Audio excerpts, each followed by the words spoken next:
network with over 1 billion monthly active users. Zuckerberg dropped out of the Harvard University in 2004 during his sophomore year to move to Silicon Valley and work on Facebook full-time. The site was first launched from his dorm room in February of that year.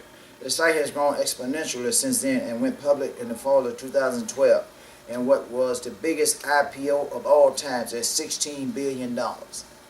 People, all you need is an idea. You need an idea. And all you must do is pursue your idea. And if you pursue your idea with the right thought process, there's nothing you cannot do. Read Genesis 11:6. It talks about the imagination of the mind. The imagination of the mind. 11:6? Yes. If you have an imagination, it is an endless reservoir, people, of whatever you want to bring into this earth. Talk to me. And the Lord said, Behold, the people is one, and they have all one language. And this they begin to do. And now nothing will be restrained from them which they have imagined to do. You see, God have told the world that if you have an imagination and whatever it is that you believe in, and you believe in your imagination, that's where creation begins, people. Whatever you want to really create in your life, it begins in the imagination of your mind. This is a $2 billion empire that God is building through me here. It requires $2 billion to finance this entire operation of building 49 mega churches, seating over 2,500 people in the sanctuary, 320-seat choir, and 500 seats for private Christian charter school. This is 49 of these churches here.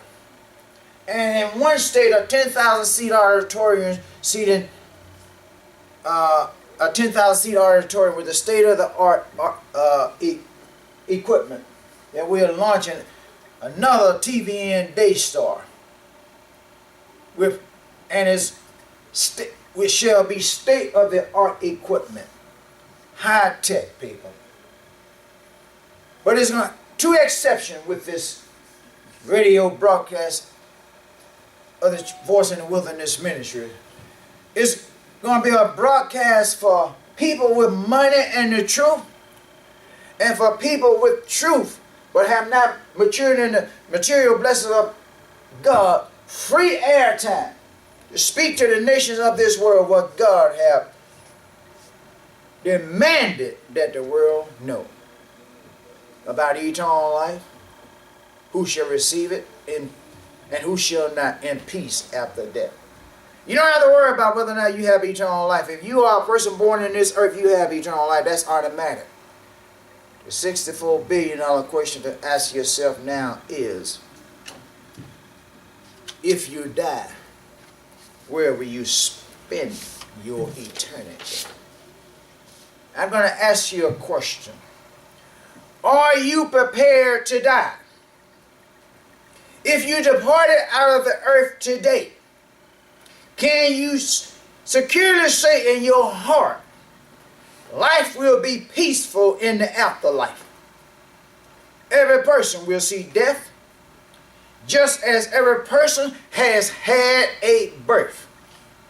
God has left one book on the planet that is the most accurate and faithful book of all books, the Holy Bible. If you are a person with disrespect for the Holy Bible, please purchase 5 Steps to Reinvent Your Life Forever. Get rich. Own whatever you want to own.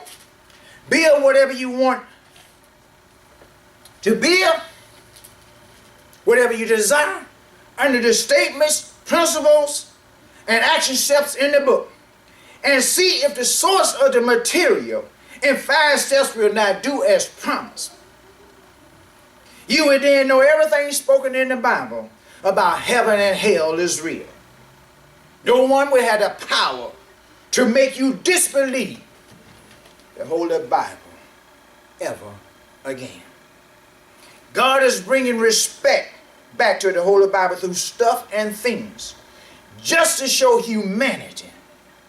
Hell is real as what God is just as real as what God has said about wealth. Heaven and the afterlife.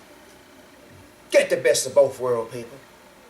Wealth for this life, or the fulfillment of any dream, by getting this book so you can get the right thought process to bring it into your world.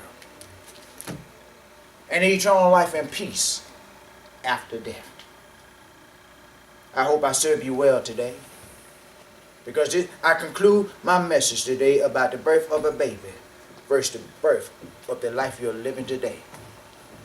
And the voice must go.